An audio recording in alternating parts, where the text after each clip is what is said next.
Welcome back, everyone. I recently started playing a new game that came out just a week ago called Steel Assault. It is a 16-bit retro-style action platformer published by Tribute Games and developed by Zenovia Interactive. I wanted to get my review out prior to any other videos for this game, however it's taking a little bit longer to finish. Look out for that in the next couple of days. For those of you who have already played the game or are looking into it, we have our first patch already live on Steam with the update coming soon to Nintendo Switch at a later date as per JF Major in the Tribute Discord. Now I'm guessing it's a little bit easier to send updates to Steam, and it actually needs to go through extra steps or certifications for Nintendo before being able to push the update out live. In case anyone hasn't seen the patch or may have missed it due to having auto updates turned on, this is the video for you. The patch notes read as follows. We are bolstering the resistance with a bug-fixing patch today. This patch is coming in from our agents across the world with crucial feedback. We are blessed to have such an incredible community to help us.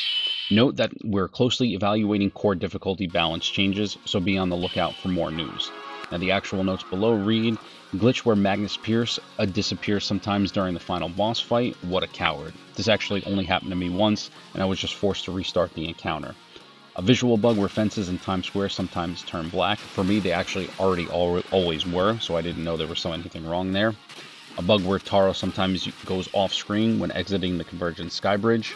Boss 2 glitch where Balthazar Klein's flashing bullets can be cancelled. Usually during this phase, I end up grappling underneath the platform anyway, so I didn't know they were glitched.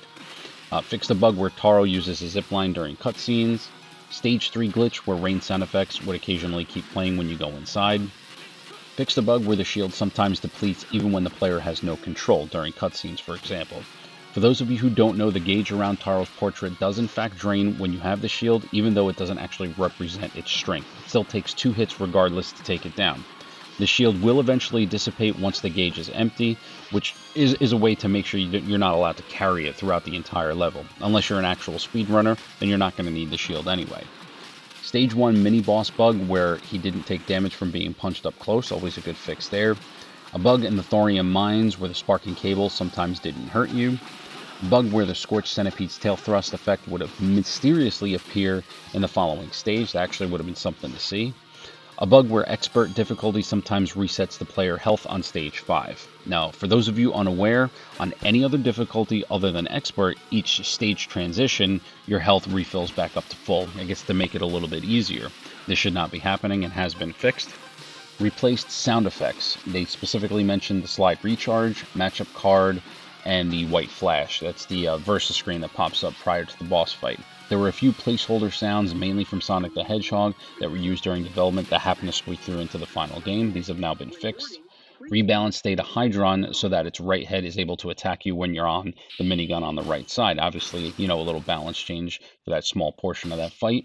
Stage 3, Trident bots spawn farther away from the player. This is the only one I'm a little bit unsure of, as I'm unfamiliar with the enemy names just yet. I'm thinking it's those flying green bots that shoot those 3 green lasers where you got a little bit of a time to actually try to dodge them.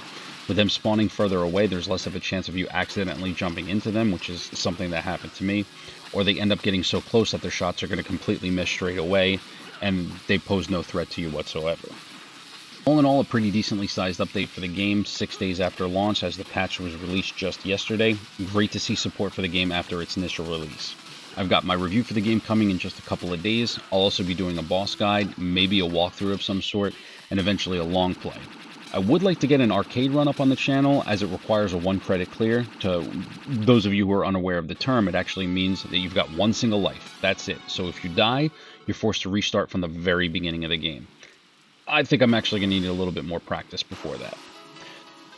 That's going to do it for this update video for Steel Assault. Apologies again for these videos releasing a little bit out of order. Be on the lookout for the review this week.